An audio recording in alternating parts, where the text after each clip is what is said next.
Yeah, sir? Yeah. Ada? You never called me that before. Oh, babies speak when they babble.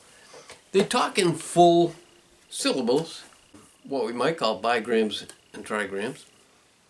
Zaza, Abba, Ada.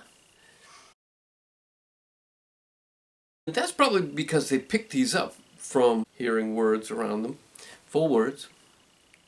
In fact, neuroscientists now know that babies pick up the basic sounds of language, phonemes.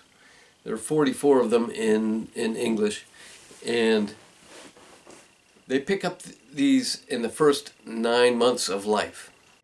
By 12 months, they've pretty much stopped learning phonemes. When a child comes to school, we can't really teach them new phonemes. They're already in the brain. And that's expressed in how a baby speaks. Now, how does this work in the brain? Stanislaw Dehaene, who wrote the book Reading in the Brain, talks about the brain imaging, and there's the visual cortex back here, and there's what's called the visual word form area, where we interpret letters. And that's right toward the front of the visual cortex, where it meets the auditory or the hearing cortex. And so we're going from symbols to sounds. Symbols to sounds. We're making that connection in the brain.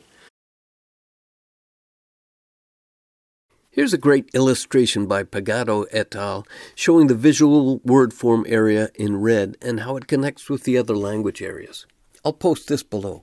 So Dehaene advocates for the bigram approach to phonics. We translate letters by bigrams and trigrams.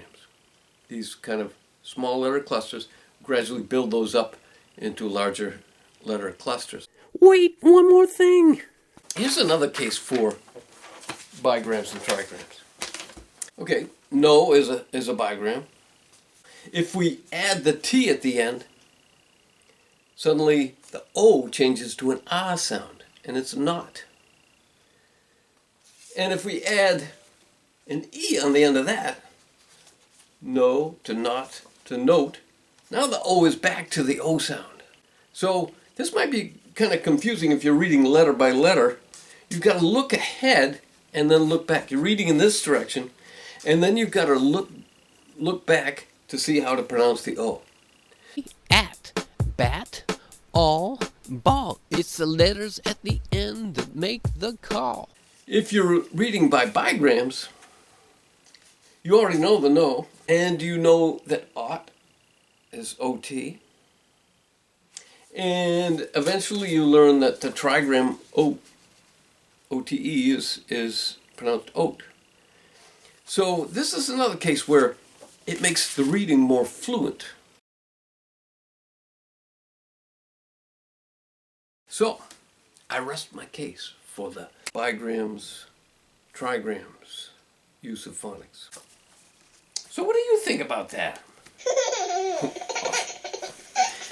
That's what I thought. Yeah, you like that idea. Aren't you cute? Oh. I've got to stop talking to my laptop.